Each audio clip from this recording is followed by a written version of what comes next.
আমরা সকলে দাস হয়ে জন্মেছি। আসুন আমরা সংকল্প করি যে আমরা মরবার পূর্বে স্বাধীন হব। বন্দে মাতরম।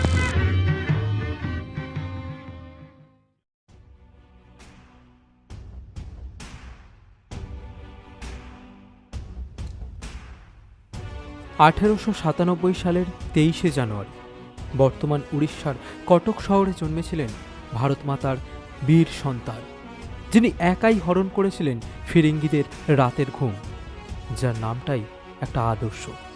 তিনি হলেন আমাদের সবার প্রিয় নেতাজি সুভাষচন্দ্র বোস।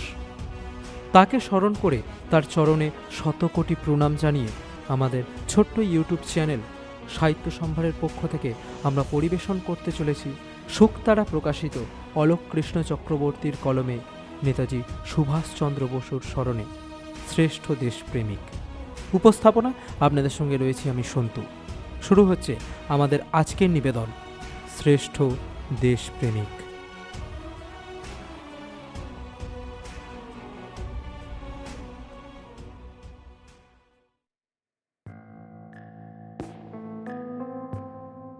জননী জন্মভূমিশ্চ স্বর্গাদপি গরীয়সী, অর্থাৎ জননী এবং জন্মভূমি স্বর্গের চেয়েও বড়। এই সত্যে বিশ্বাসী ছিলেন নেতাজি সুভাষ। সেই জন্য ভারতবর্ষ তার কাছে কেবল মাটির দেশ ছিল না, ছিল ভারত মাতা। রক্তমাংসের মায়াবী মায়ের মতোই এই দেশমাতৃকা তার সন্তানদের জন্য অশ্রু বিসর্জন করেন। দেশমাতৃকার ক্রন্দনের মধ্যে দিয়ে সুভাষ শুনতে পেতেন পরমাত্মার ডাক। তাই জননী এবং জন্মভূমি ছিল তার কাছে জীবন দেবতা। নেতাজি সুভাষের মতো দেশপ্রেমিক আজ পর্যন্ত গোটা দুনিয়ায় কমই জন্মেছেন। নিজের সমস্ত সত্তা দিয়ে দেশকে ভালোবেসেছিলেন নেতাজি সুভাষ। দেশের দুস্থ শোষিত দরিদ্র মানবাত্মার প্রতি তার অকৃত্রিম মমত্ববোধ সত্যিই অতুলনীয়। ভারতবর্ষ তার ধ্যান, জ্ঞান, স্বপ্ন, সাধনা। এ প্রসঙ্গে মাকে লেখা সুভাষের একটি চিঠির কিছু অংশ তুলে ধরছি এখানে। মা, আমার মনে হয় এই যুগে দুঃখিনী ভারত মাতার কি একজনও স্বার্থত্যাগী সন্তান নাই? মা কি প্রকৃতই এত হতভাগ্যা? হায় রে, কোথায় সেই প্রাচীন যুগ, কোথায় সেই আর্য বীরকুল যাহারা ভারত মাতার সেবার জন্য হেলায় এই অমূল্য মানব জীবনটা উৎসর্গ করিতেন? মা, আপনি তো মা, আপনি কি শুধু আমাদের মা? না মা, আপনি ভারতবাসী মাত্রেরই মা। ভারতবাসী যদি আপনার সন্তান হয় তবে সন্তানদের কষ্ট দেখিলে মার প্রাণ কি কাঁদিয়া ওঠে না? মার প্রাণ কি এতটাই নিষ্ঠুর? না, তা কখনোই হইতে পারে না। মা তো কখনো নিষ্ঠুর হইতে পারে না। তবে সন্তানদের এই শোচনীয় দুরবস্থার সময় মা কি করিয়া স্থির হইয়া বসিয়া আছেন? মা, আপনি তো ভারতবর্ষের সর্বত্রই ভ্রমণ করিয়াছেন। ভারতবাসীর অবস্থা দেখিলে এবং তাহাদের দুরবস্থার কথা ভাবিলে আপনার প্রাণ কি কাঁদে না? মা, একবারটি চক্ষু খুলিয়া দেখুন আপনার সন্তানদের কি দুরবস্থা। পাপে তাপে সর্বপ্রকার কষ্টে, অন্যাভাবে, ভালোবাসার অভাবে এবং হিংসা ও স্বার্থপরতার জন্য তাহারা যেন নরকের অগ্নিকুণ্ডে অহোরাত্র জ্বলিতেছে। মা, এসব কথা যখন আপনার হৃদয়ে প্রবেশ করে তখন কি আপনার প্রাণকে আকুল করিয়া ফেলে না? আপনার প্রাণ কি কাঁদে না? আমাদের দেশের অবস্থা কি দিন দিন এরূপ অধঃপতিত হইতে থাকিবে?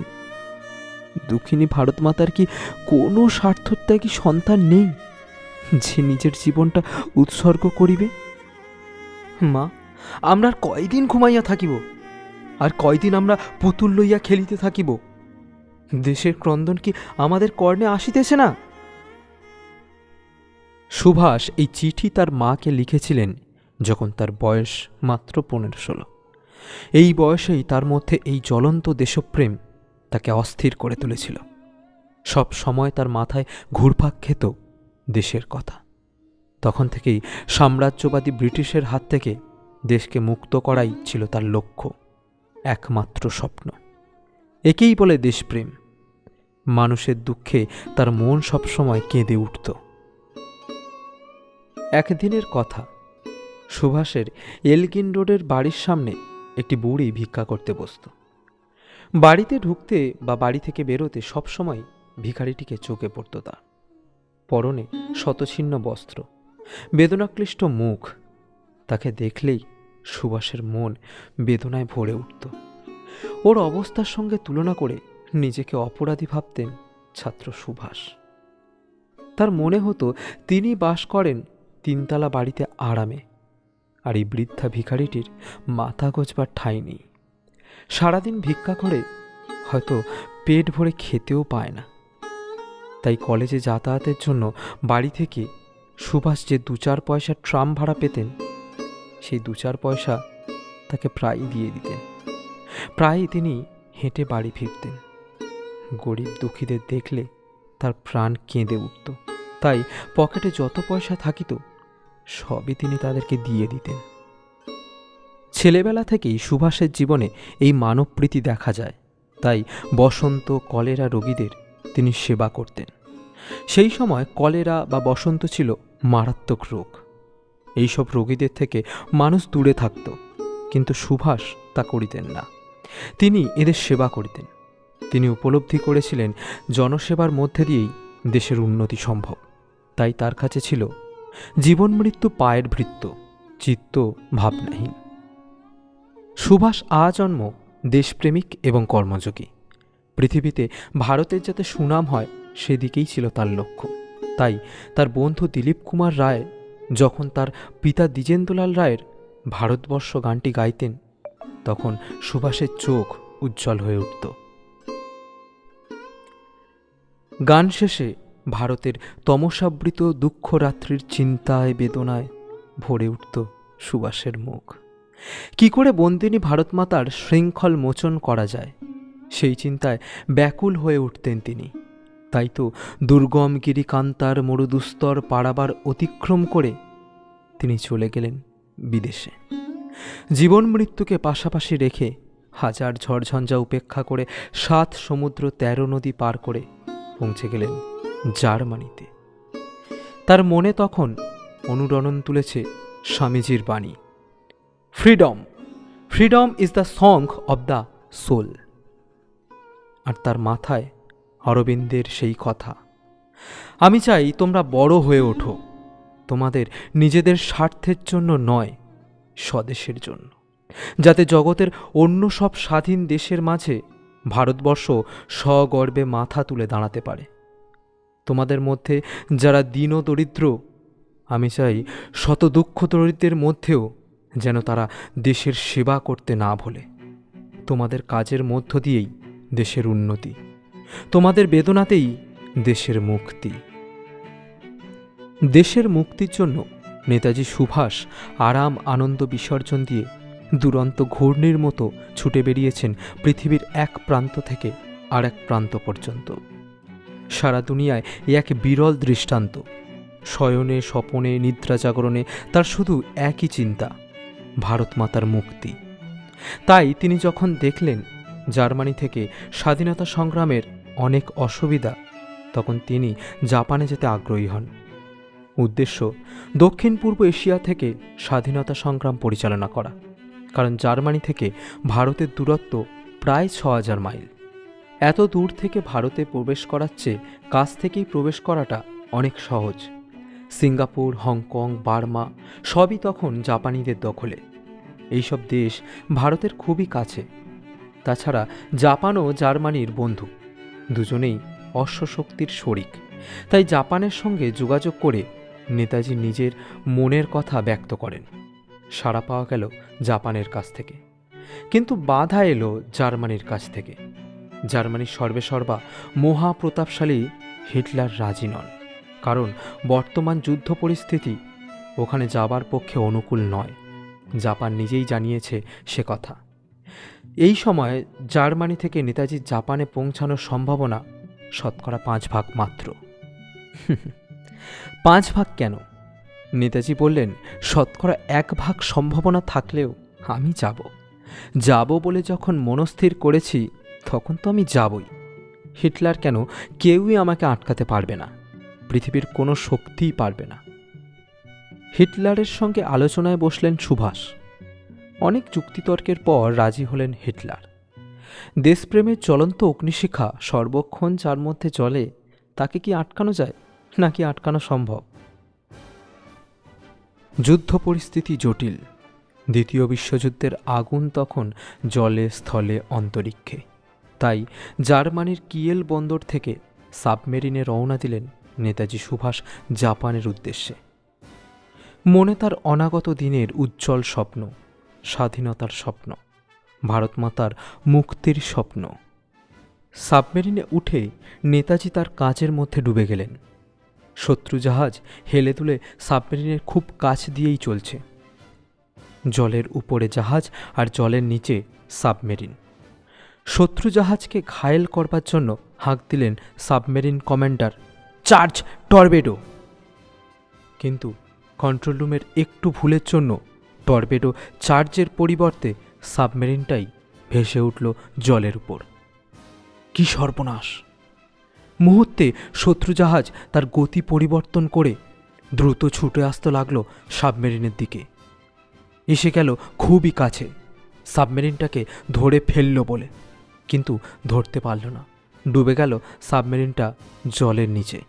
অবধারিত মৃত্যুর হাত থেকে বেঁচে গেলেন নেতাজি ও সাবমেরিনের সবাই। জীবন মৃত্যুর সন্ধিক্ষণে দাঁড়িয়ে সাবমেরিনের সবাই যখন বিচলিত, চিন্তিত, শঙ্কিত, তখনও কিন্তু নেতাজির কোনো ভ্রুক্ষেপ নেই। জন্মভূমির মুক্তিই যার উদ্দেশ্য, তার কাছে মৃত্যুও অতি তুচ্ছ। অবশেষে জাপানে পৌঁছে গেলেন নেতাজি। কোনো এক সময় জাপানের শিবু সাওয়ারের বাড়িতে থাকাকালে অনেকেই নেতাজিকে নানা রকম উপহার দিয়েছেন। উপহারের মধ্যে একটি তরোয়ারিও ছিল। এর একদিকে খোদাই করা ছিল নেতাজি সুভাষচন্দ্র বোস। ভারত জাপান বন্ধুত্বের নিদর্শন হিসাবে তোয়ামা এই তরবারি আনুষ্ঠানিকভাবে উপহার দিয়েছিলেন। জাপান থেকে দক্ষিণ পূর্ব এশিয়ায় আসার সময় নেতাজি বললেন, এখন উপহার নেওয়ার সময় নয়, এসব তোমাদের কাছেই থাক। আগে দেশ স্বাধীন হোক, তারপর উপহার নেব। এখন আমার একমাত্র লক্ষ্য দেশের মুক্তি। তবে তরবারিটি অবশ্য পরে পাঠিয়ে দেওয়া হয়। সেটা এখন রাখা আছে কলকাতার নেতাজি ভবনে। জাপানের সবচেয়ে বড় সম্মান হল order of the rising sun. এই সম্মান সম্রাট হিরোহিতোই দেবার সিদ্ধান্ত নিতেন।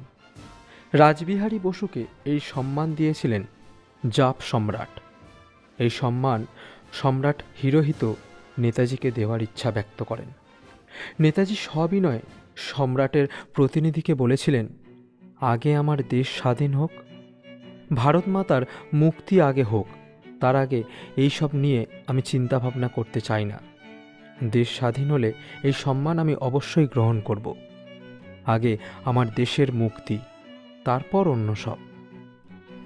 একবার জাপানি জেনারেল স্টাফের অধ্যক্ষ নেতাজির কাছে এসে বলেন, আমরা কলকাতায় বোমা ফেলতে চাই, আপনার কি মত? অসম্ভব। নেতাজি বলেন, আমার দেশে বোমা বর্ষণ আমি একেবারেই চাই না।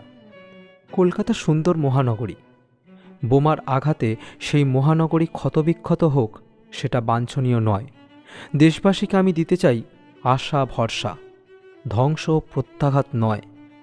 ইম্ফলের পতনের পর অনেক বোমারু বিমান কলকাতায় পাঠিয়ে আমরা বোমা ফেলব না, ফেলব হাজার হাজার ত্রিবর্ণ পতাকা। ব্রিটিশ সাম্রাজ্যবাদ ধ্বংস করার জন্য বোমার চেয়ে এই পতাকাই বেশি কাজ করবে। নেতাজির কথা শুনে জাপানিরা আর বোমা বর্ষণ করলেন না কলকাতার উপর। তারা বুঝলেন দেশপ্রেমিক সুভাষচন্দ্র বসু তার দেশকে কোনো লাভের জন্যই আঘাত করতে চান না। যুদ্ধের সময় নেতাজি ভারতবর্ষের খবর জানার জন্য নিয়মিত রেডিও শুনতেন। দুর্ভিক্ষে বাংলাদেশে লক্ষ লক্ষ লোক মারা যাচ্ছেন শুনে ব্যথা বেদনায় তিনি মুষড়ে পড়েন। দিনরাত তার মাথায় তখন একই চিন্তা, কি করে তার প্রিয় দেশবাসীকে মৃত্যুর হাত থেকে রক্ষা করা যায়, কি করে তাদের মুখে দুটি অন্ন তুলে দেওয়া যায়। বহু চেষ্টা করে শ্যাম ও ব্রহ্মদেব সরকারের কাছ থেকে তিনি 1,00,000 টন চাল কেনেন। তারপর ব্রিটিশ সরকারের কাছে প্রস্তাব পাঠান যে 1,00,000 টন চাল তিনি কলকাতায় পাঠাবেন এবং পাঠানোর সব ব্যবস্থা তিনি নিজেই করবেন। তবে ব্রিটিশদের এই প্রতিশ্রুতি দিতে হবে যে মালবাহী জাহাজ ও নৌকাগুলিকে তারা নিরাপদে ফিরে আসতে দেবে। ব্রিটিশ সরকার এর কোনো জবাবই দিল না। নেতাজি বারবার অনুরোধ করেও কিছুই করতে পারলেন না। পারবেনই বা কী করে? ব্রিটিশ তো চায় বাংলাকে জব্দ করতে। এখানেই তো জন্মগ্রহণ করেছেন ক্ষুদিরাম, প্রফুল্ল চাকি, মাস্টারদা সূর্য সেনের মতো বিশিষ্ট বিপ্লবীরা। এরাই তো ব্রিটিশ সাম্রাজ্যের ভিত নড়িয়ে দিয়েছেন। আর সুভাষচন্দ্র বোস তো ব্রিটিশের 1 নম্বর শত্রু। তার জন্যই তো ব্রিটিশ আজ ডুবতে বসেছে। তাই বাঙালি মরুক, বাঙালি মরলেই ব্রিটিশ নিরাপদ। আরেকটি ঘটনার কথা বলি। টোকিওতে চলছে গ্রেট এশিয়া সম্মেলন। নেতাজি সুভাষও সেখানে আমন্ত্রিত। হঠাৎ জাপানের প্রধানমন্ত্রী তোজো বলেন, ভারতবর্ষ স্বাধীন হলে সেখানকার সর্বেসর্বা হবেন আমাদের সবার প্রিয় নেতাজি সুভাষচন্দ্র বোস। সঙ্গে সঙ্গে তাকে বাধা দিয়ে নেতাজি বলেন, বন্দিনী ভারতমাতার মুক্তিই আমার একমাত্র লক্ষ্য। সেখানকার সর্বেসর্বা কে হবে তা ভারতবাসীই ঠিক করবেন, জাপানের প্রধানমন্ত্রী নন। আমি শুধু এইটুকুই বলতে পারি, আমি একজন ভারতমাতার দিন সেবক। বিলেতে সুভাষ ICS পাস করার পর বন্ধুবান্ধবরা তাকে নিয়ে আনন্দে মেতে উঠল। সুভাষ গম্ভীর হয়ে বললেন, আমি চাকরি করব না, ICS ডিগ্রি ছেড়ে দেব। বন্ধুরা অবাক হয়ে সুভাষের মুখের দিকে তাকিয়ে জিজ্ঞাসা করে, সত্যি বলছো, চাকরি করবে না? না, প্রত্যয়ের সুর বেজে ওঠে সুভাষের কণ্ঠে। তাহলে কি করবে? দেশের কাজ, দেশমাতৃকার সেবা করব। সেই জন্য তুমি এত ভালো চাকরি ছেড়ে দেবে? হ্যাঁ, চাকরি করার লোক তো অনেক মেলে, কিন্তু দেশ সেবা কজনই বা করে। তবুও বন্ধুরা জিজ্ঞাসা করল, এটাই কি তোমার শেষ কথা? হ্যাঁ, এটাই আমার শেষ কথা। এমনই একদিনের কথা। দেশবন্ধু চিত্তরঞ্জন দাস সুভাষকে বললেন, 1,00,000 টাকার বিশেষ প্রয়োজন, তুমি এই টাকাটা আমাকে জোগাড় করে দাও। 1,00,000 টাকা? এত টাকা আমি কি করে জোগাড় করব? দেশবন্ধু বললেন, আমার কথা শুনলে টাকাটার ব্যবস্থা হয়ে যাবে। সুভাষ বলেন, কি কথা? আমার একটা প্রস্তাবে তোমাকে রাজি হতে হবে সুভাষ। বলুন। তোমাকে বিয়ে করতে হবে। সুভাষ বললেন, বলেন কি? দেশবন্ধু বললেন, হ্যাঁ, আমি সব ঠিক করে রেখেছি, মেয়েটিকে বিয়ে করলেই টাকাটা পাওয়া যাবে। সুভাষের চোখ মুখে চেহারা পাল্টে গেল। গুরুকে কি বলবেন ভেবে উঠতে পারছেন না। ক্ষণিকে নীরবতা। নীরবতা ভঙ্গ হল সুভাষের কথায়। না না, আমার পক্ষে বিয়ে করা অসম্ভব। আমি দেশের জন্য জীবন উৎসর্গ করেছি, এই দেহ মন কিছুই আমার নয়। এই হলেন নেতাজি সুভাষ। এটাই তার আসল পরিচয়। দেশের কথা ছাড়া তিনি অন্য কিছুই ভাবতেন না। জয় হিন্দ ছিল তার মন্ত্র, অর্থাৎ হিন্দুস্তানের জয় হোক। 1941 সালে আজাদ হিন্দ রেডিওর সূচনা। প্রথমে জাতীয় সঙ্গীত, তারপরেই নেতাজির বক্তৃতা। জয় হিন্দ দিয়ে শুরু এবং জয় হিন্দ দিয়েই শেষ। তার আজাদ হিন্দ বাহিনীর সবার হৃদয়ে দেশপ্রেমের বহ্নি জ্বালিয়েছিলেন তিনি। তাই তারা সব কিছু উপেক্ষা করে দেশের মুক্তির জন্য ঝাঁপিয়েছিলেন। মৃত্যুও বুঝি হারিয়েছিল তার ভয়ঙ্কর বিভীষিকা সেই দেশপ্রেমের কাছে। নেতাজি সুভাষ দেশপ্রেমের জ্বলন্ত প্রতীক। হায়, এরকম মানুষ কি আর এদেশে জন্মাবে? আমরা কি আর পাবো এই রকম দেশপ্রেমিককে?